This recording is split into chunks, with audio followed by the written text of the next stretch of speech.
आपका new bright वे के new lecture में सभी का स्वागत है। और आज का हमारा जो न्यू लेक्चर है उसका नाम है जॉन डाल्टन का परमाणु मॉडल, यानी कि ये डाल्टन्स एटॉमिक मॉडल। तो ये केमिस्ट्री का पार्ट है और इसमें हम लोग पढ़ेंगे, हालांकि ये फिजिक्स के स्पेक्ट्रम वाले चैप्टर में भी यूज होता है, एटॉमिक स्ट्रक्चर। तो इसमें परमाणु मॉडल के विषय में जानेंगे, यानी परमाणु की डिस्कवरी कैसे हुई और किसने की और कब की। तो चलिए स्टार्ट करते हैं डाल्टन का परमाणु मॉडल। तो सबसे पहले प्राचीन काल में जो दार्शनिक लोग हुआ करते थे उनका ये मत था कि जितने भी ये पदार्थ हैं ये छोटे छोटे कणों से मिलके बने हैं, लेकिन इसके लिए उनके पास कोई प्रायोगिक प्रमाण नहीं थे, कोई एक्सपेरिमेंटल इनके पास रिजल्ट्स ऐसे नहीं हुआ करते थे। और उसी के क्रम में उसके बाद में एक वैज्ञानिक आते हैं जिनका नाम था डाल्टन।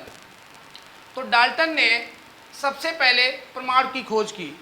तो परमाणु का खोज करने का श्रेय जॉन डाल्टन को जाता है। तो सबसे पहले स्टार्ट करिए परमाणु की खोज। परमाणु यानी कि एटम की खोज। तो परमाणु की खोज यानी कि डिस्कवरी ऑफ एटम, तो ये जो है जॉन डाल्टन ने की। तो जॉन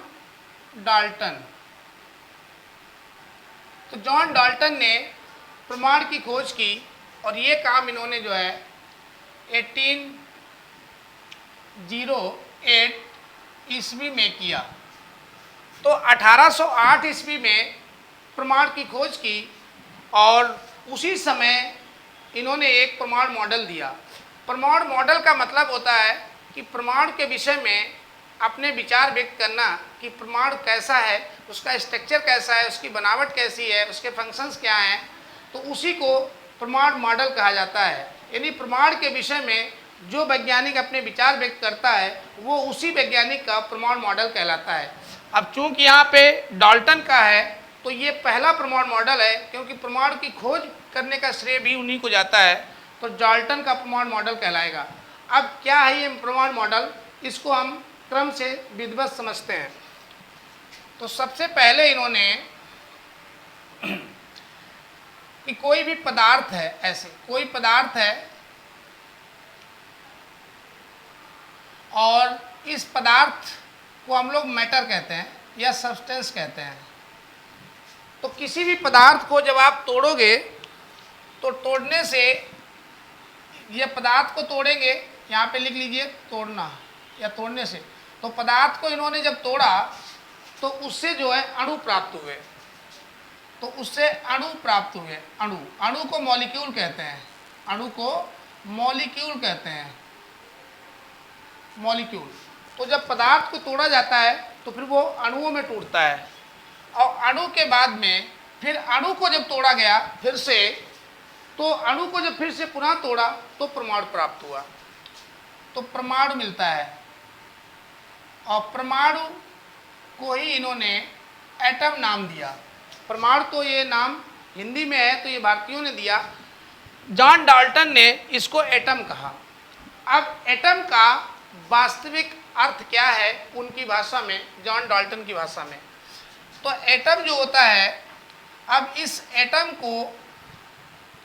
एटम के लिए उन्होंने इसको विच्छेदित कर दिया कि जो एटम है ये दो शब्दों से मिलके बना है। तो एटम जो है वो दो शब्दों से मिलके बना है। कौन से दो शब्द हैं? एक तो ए और दूसरा टम। तो ये दो शब्द हैं, क्योंकि जो जॉन डाल्टन थे वो ग्रीक भाषा का है, क्योंकि ये जो एटम शब्द है ये ग्रीक भाषा का है। ग्रीक भाषा, ग्रीक लैंग्वेज। और ग्रीक भाषा में एटम का मतलब क्या होता है वो देखिए। तो एटम दो शब्दों से मिलकर बना है, एक तो ए और दूसरा टम। ए का अर्थ है, ए का ग्रीक भाषा में अर्थ, तो ए का जो ग्रीक भाषा में अर्थ है वो है आपका can not, can not, can not. और जो टर्म है तो इस टर्म का ग्रीक भाषा में जो अर्थ है, टर्म का ग्रीक भाषा में अर्थ, तो इसका ग्रीक भाषा में जो अर्थ है वो होता है कट। इसको कहते हैं कट, CUT कट। तो दोनों को यदि मिला लिया जाए, कैन नॉट और कट को पूरा मिला लिया जाए, अर्थात कैन नॉट बी कट, अर्थात जिसे काटा नहीं जा सकता, जिसे काटा नहीं जा सकता। तो जिसे काटा नहीं जा सकता उसे एटम कहते हैं।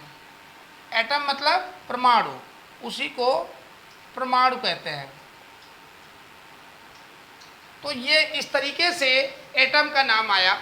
एटम का अर्थ ही है ग्रीक भाषा में कैन नॉट बी कट, तो जिसे और आगे काटा नहीं जा सकता।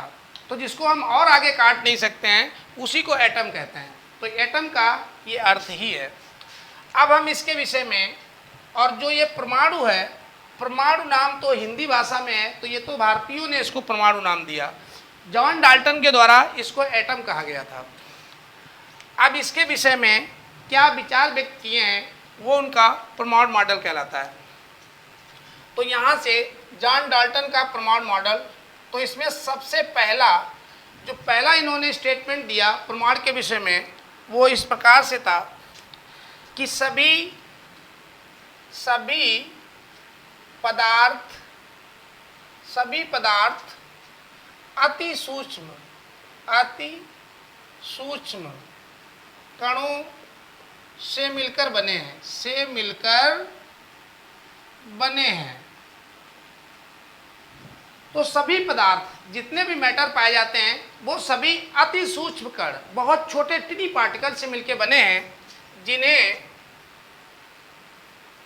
जिन्हें परमाणु अथवा एटम कहते हैं। तो ये पहला स्टेटमेंट आया जॉन डाल्टन का परमाणु के संबंध में। उसके बाद में सेकेंड स्टेटमेंट जो दिया वो था कि परमाणु अविभाज्य कण। तो परमाणु अविभाज्य और अविनाशी, तो दो शब्द इसके लिए आए, अविभाज्य कण और अविनाशी कण। तो अविभाज्य और अविनाशी कण है।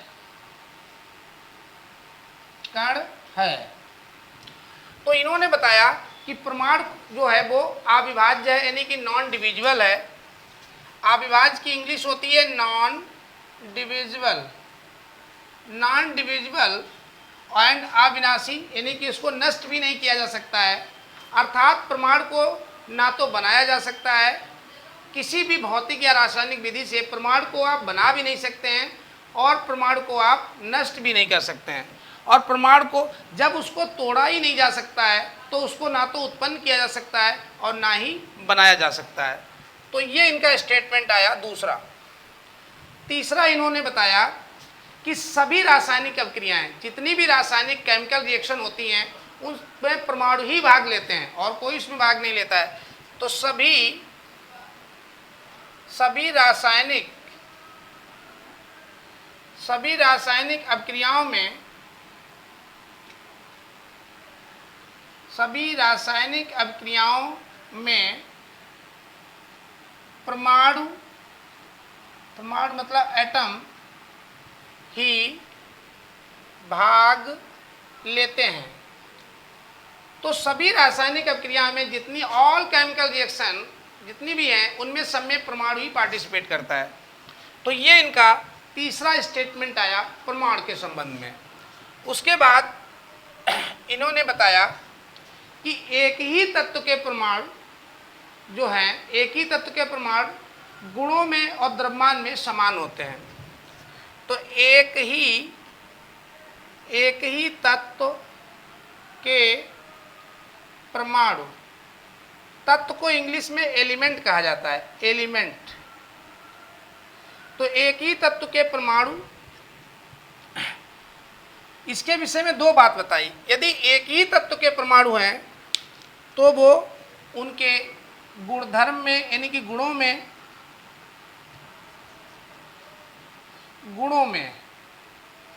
गुणों का मतलब होता है प्रॉपर्टीज। अब ये प्रॉपर्टी भौतिक और रासायनिक दोनों हो जाती हैं, गुणों में और द्रव्यमान में। द्रव्यमान मतलब उनके जो मास होते हैं, मासेस में। तो एक ही तत्व के परमाणु गुणों में और द्रव्यमान में समान होते हैं, ये बात बताई कि समान होते हैं।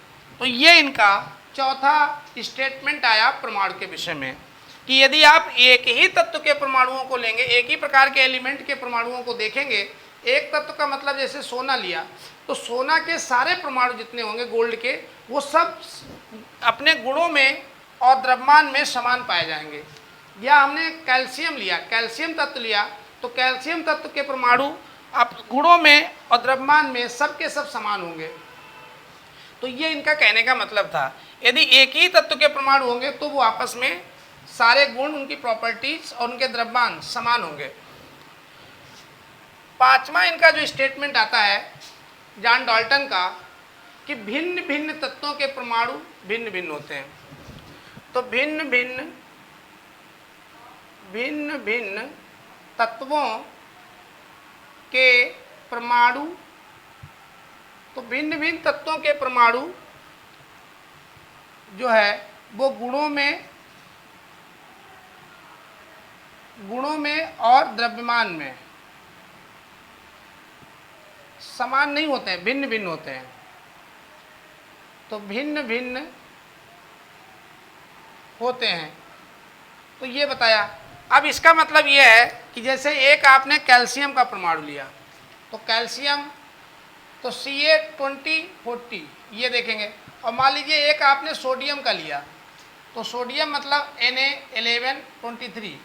अब इस कैल्शियम के परमाणु और सोडियम के परमाणु ये गुणों में भी अलग होंगे और द्रव्यमान में भी अलग होंगे, क्योंकि उस समय तो ये ज्ञात नहीं था कि इसका परमाणु भार 23 है, इसका 40 है। अब तो ज्ञात हो गया है, लेकिन ये बात इन्होंने उसी समय बता दी थी कि वो गुणों में और द्रव्यमान में भिन्न भिन्न होंगे। और उसके बाद में एक इनका जो छठवां स्टेटमेंट आता है वो ये है, इसको मिटा करके लिखते हैं ऊपर।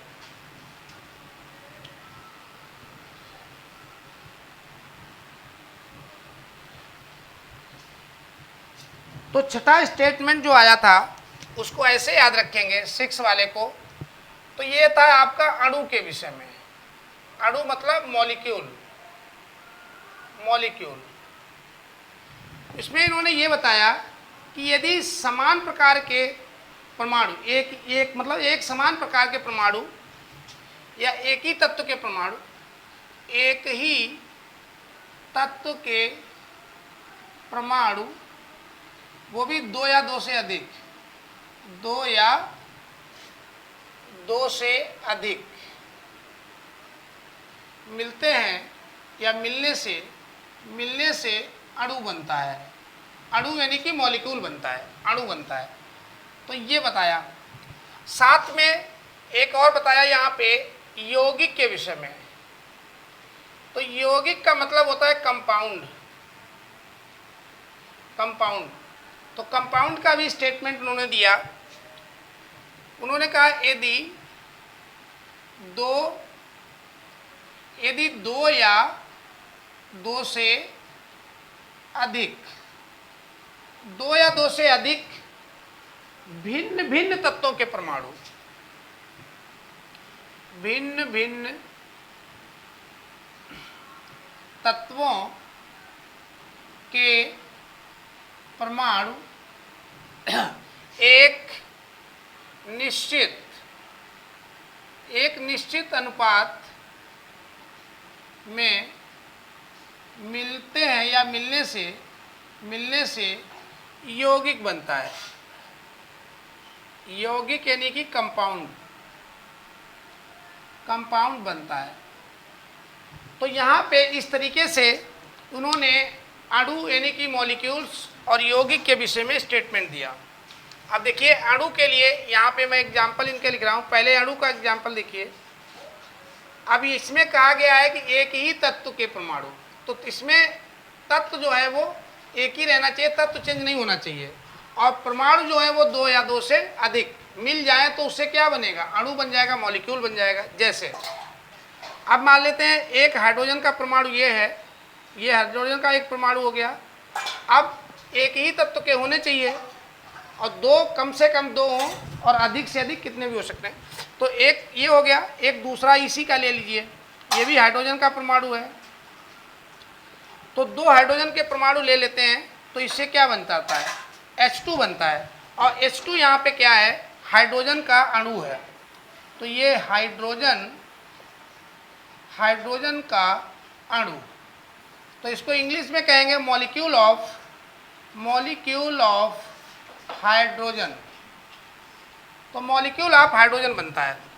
इसी प्रकार से यौगिक को डिफाइन किया। यौगिक के लिए उदाहरण देखिए, इसमें कहा कि यदि दो या दो से अधिक पर भिन्न भिन्न तत्वों के होने चाहिए। तो भिन्न भिन्न तत्वों का मतलब ये था कि एक आप ले लीजिए, मान लेते हैं एक हमने ये हाइड्रोजन का ले लिया और एक हमने और हाइड्रोजन यानी हाइड्रोजन के आप दो ले लीजिए, ये दो हाइड्रोजन के हो गए। इस तरीके से एक हाइड्रोजन का ये, एक हाइड्रोजन का ये, और साथ में एक ले लेते हैं ऑक्सीजन का। तो दो हाइड्रोजन के एक ऑक्सीजन का। तो क्योंकि इनमें एक निश्चित अनुपात होना चाहिए, यहाँ पे बताया गया है कि अनुपात इनका एक निश्चित होना चाहिए। ये बहुत मेन चीज, डेफिनेट रेशियो में मिलेंगे तभी ऐसा संभव है। तो यहाँ पे हाइड्रोजन के दो हैं और ऑक्सीजन का एक है। तो ऑक्सीजन का एक परमाणु और हाइड्रोजन के दो परमाणु हैं। तो ये दो एक के अनुपात में जब संयोग करते हैं तो इससे H2O बनता है। यानी H2O क्या है, एक यौगिक है। तो जल का ये एक यौगिक बनता है यहाँ पे। तो ये जल का एक अणु भी कहलाता है। तो इस तरीके से एक ही निश्चित अनुपात में मिलेंगे, तो निश्चित अनुपात में मिलने से यौगिक बनता है, कंपाउंड बनता है। लेकिन ये भिन्न भिन्न तत्वों के, ये देखिए हाइड्रोजन एक अलग तत्व है और ऑक्सीजन एक अलग तत्व है। तो अलग अलग तत्वों के एक निश्चित अनुपात में मिलेंगे तो वहाँ पे यौगिक का निर्माण होगा, कंपाउंड बनेगा।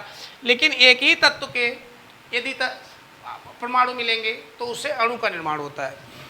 तो इस तरीके से ये इनका मॉडल था और इस मॉडल में बहुत सारी कमियां निकाली गई।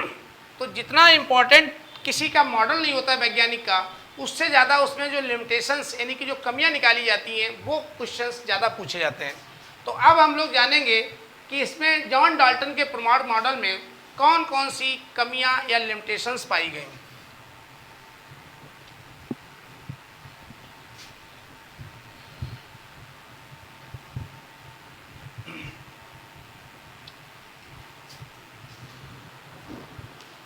तो परमाणु मॉडल की कमियां, डाल्टन परमाणु मॉडल की कमियां को ही लिमिटेशन बोलते हैं, लिमिटेशन। तो इसमें कौन कौन सी लिमिटेशंस पाई गई,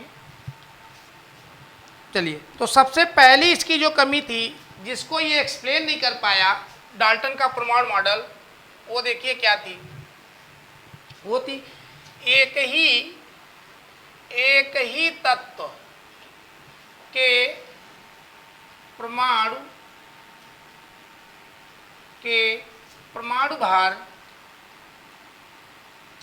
भार, तो एक ही तत्व के परमाणु भार यानी कि एटॉमिक वेट एटॉमिक वेट भिन्न भिन्न क्यों होते हैं, ये इनसे क्वेश्चन किया गया कि भिन्न भिन्न क्यों होते हैं,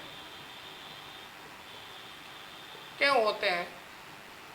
अब इस चीज को उदाहरण सहित दिया गया, जैसे कि यहाँ पे हाइड्रोजन का एक परमाणु ये है 1H1, दूसरा हाइड्रोजन का देखिए ये देखो 1H2, तो इसका भार ज़्यादा है, वेट अधिक है। तीसरा 1H3, तो इसका और ज़्यादा है। तो इस तरीके से हाइड्रोजन के ही तीनों परमाणु हैं, जबकि तीनों के भार अलग अलग हैं। अब उस समय ये समस्थानिक है, ये तो पता ही नहीं था, ये तो बाद में खोज हुई। तो इन तीनों परमाणुओं के जो द्रव्यमान है, जो वेट हैं, वो अलग अलग है। तो इस चीज़ को डाल्टन परमाणु मॉडल एक्सप्लेन नहीं कर पाया और ये फेल हुआ। ये इसकी पहली कमी पकड़ी गई। दूसरी इसकी कमी ये थी, इसमें एग्जाम्पल के लिए आप ऑक्सीजन का भी दे सकते हैं। जैसे ऑक्सीजन में 816 होता है, एक उसके बाद में 817 भी पाया गया, और ऑक्सीजन में 8 जो है 18 भी है। तो इस तरीके से इन चीज़ों को ये एक्सप्लेन नहीं कर पाए। दूसरी कमी ये थी, ये इनसे पूछा गया कि परमाणु जो है जब वो सबसे सूक्ष्मतम कण है तो फिर वो परमाणु आपस में संयोग क्यों करते हैं। तो परमाणु का मतलब एटम, आपस में संयोग मतलब कंबाइंड क्यों करते हैं, संयोग क्यों करते हैं।